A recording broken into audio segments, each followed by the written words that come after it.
lahjan, joulun aidon. Tulen luoksesi vuoden 10. aikana, ja tuon tullessani valoa, iloa, rauhaa, rakkautta ja rohkeutta.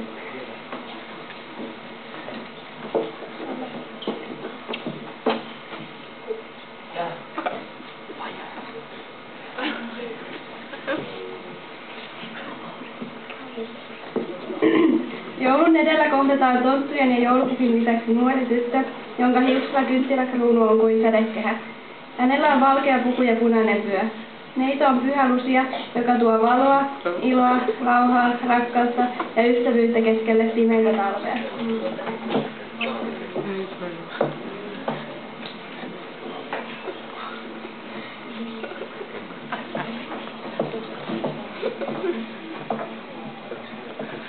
Lucia oli sisilialainen neito, joka kärsi marttyyri-kuoleman todennäköisesti 13.12.304. Hänen elämäänsä ja kuolemaansa liittyy joukko erilaisia legendoja. Arkeologien löydettyä Lucian haudan Syrakuusasta varmistui tytön olemassaolo ja marttyyrikuolema.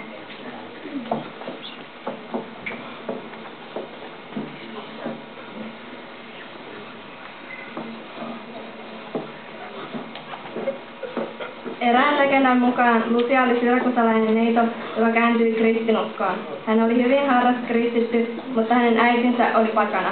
Äiti valitsi tyttärelleen sulhasen nuoren pakanaylimyksen, mutta Lucia ei tahtonut mennä naimisiin tämän kanssa.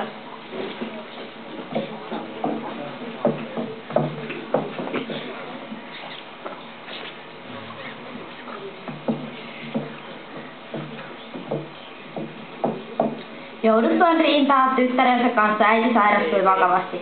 Lääkkeet ja lääkärit eivät voineet häntä auttaa. Lopulta hän suostui rukoilemaan tyttärensä kanssa Katanian suojeluspyhimystä Pyhää Agathaa, ja siitä alkoi tervehtyminen. Parannuttuaan äiti kääntyi kristinuskoon.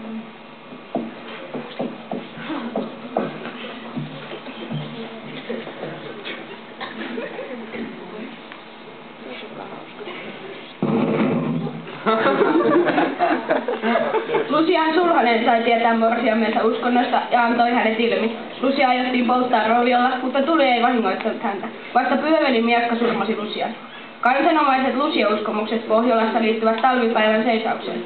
Ennen gregoriaanisen kalenterin voimaantuloa seisaus nimittäin sattuu Lucian päiväksi. Vuoden pisin yö sisälsi useiden kansojen uskomusten mukaan paljon vaaroja.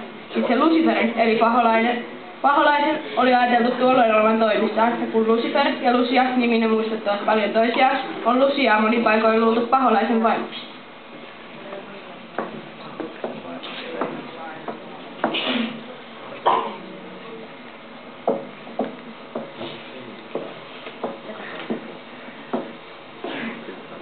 Nykyisen tyyppinen Lucia on kuvattu ensi kerran Ruotsissa 1764. Eri pitäjissä kerrottiin valkopukuisen naisen yöuumallaan kulkeneen enkelimäisesti liihostaen talosta toiseen.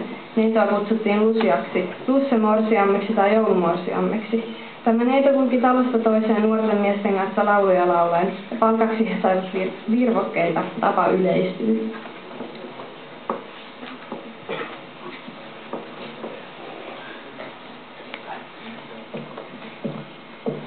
Nykyinen Lucia, kauneuskuningatar, kulkui Lucia syntyi vasta 1900-luvulla Tukholmassa, missä lehden järjestämän kauneuskilpailun Lucia-neito kulkueineen valsi Tukholman kaduilla. Perinne levisi myös Suomeen. Helsingissä valittiin oma Lucia jo muutaman vuoden kuluttua. Kun Lucia saapui Suomeen, riehuivat kieliriidat maastamme, ja eritoten Lucia koettiin ruotsalaiseksi tavaksi.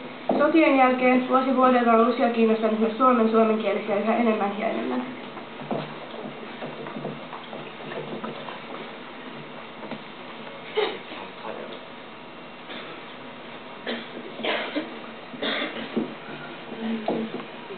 Niinpä monissa Suomenkin kodeissa ja kouluissa lapset voi joulukuun 13. päivänä laulavat.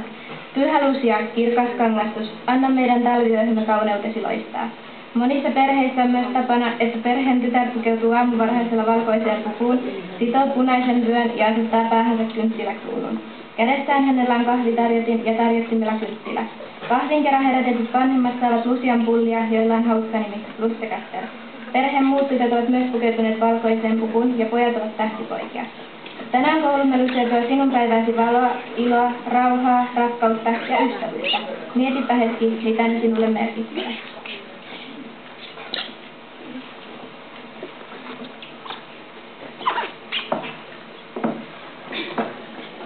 Sytytän rauhan kynttilän. Tuon rauhaa sinne, missä on sota. Sinne, missä ihmisten kesken on riitaa ja toinen toistensa sortamista. Sytytän rauhan kynttilän rauhattomaan ihmissydämeen. Maassa rauha ja ihmisillä hyvä tahto.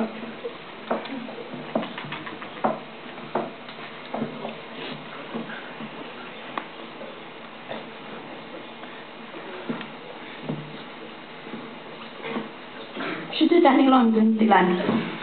Me kaikki tarvitsemme elämäämme iloa. Elämä on tulvillaan ilonaiheita. Meillä on silmät, joilla nähdä, korvat, joilla kuulla, aivot, joilla ajatella ja sydän, jolla tuntea. Kenties meillä on läheinen ihminen tai hyvä ystävä. Meillä on oma itsenäinen isänmaa. Syty ilon liekki ihmissydämeen, levitä lämpöä ja valoa.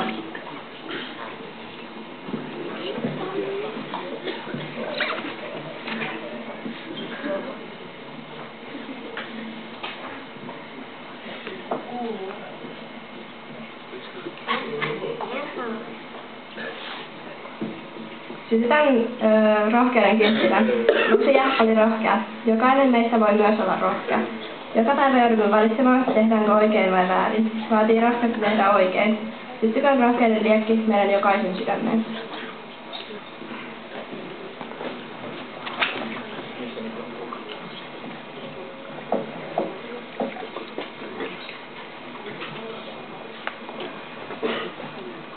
Sytytän rakkauden kynttilän.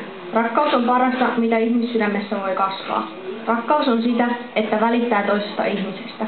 Meillä on mahdollisuus kokea rakkauden ihme, sillä lähellä on aina ihminen, joka kaipaa, että hänestä välitetään.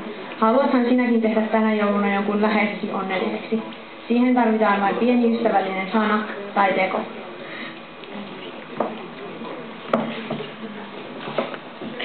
Milloin viimeksi rohkaisit arkaa ja masentunutta? Milloin viimeksi löysit onnen tekemällä jonkun toisen onnelliseksi? Joululapsi, tee minusta rauhanväli-kappale niin, että sinne, missä on vihaa, toisin rakkauden, missä loukkausta, toisin anteeksiannon, missä epäsopua, toisin yksimielisyyden, missä erehdystä, osoittaisin totuuden, missä epätoivoa, nostaisin luottamuksen, missä pimeyttä, toisin sinun valosi, missä surua, pidettäisin ilon ja lopetuksen.